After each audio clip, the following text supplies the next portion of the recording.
Hey, so have you ever thought to yourself, or do you think the average person thinks to themselves, I try to live within my means, I try not to splurge, I'm responsible most of the time, like not perfect, but I'm responsible fiscally most of the time, right? So how come the average person runs out of money before the end of the month, right? Like it gets tight.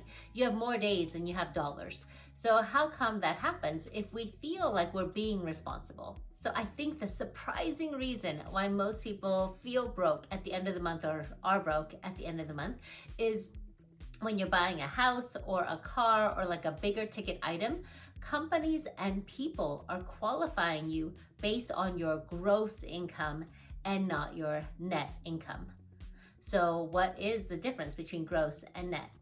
Gross is what you make, right? So you could make 60,000 a year, 75,000 a year, 125,000 a year. You could make 350,000 a year, right?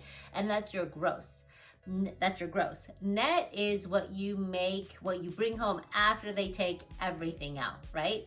They take out your taxes, your state, your federal, your Medicare. They take out your health insurance, any contributions to your 401k, like all of that stuff gets taken out, and your net is what you actually get deposited into your bank account.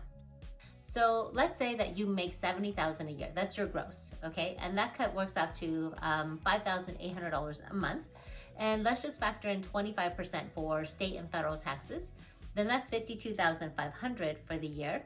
And that's $4,375 for the month, not $5,800.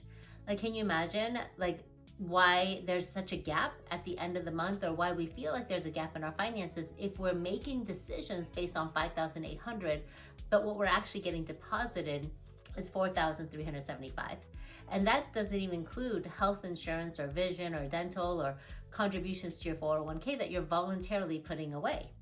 So I think you can see why so many people, if you're qualifying yourself for a home, like your monthly mortgage payment based on your gross, or the car payment, why it feels so tight.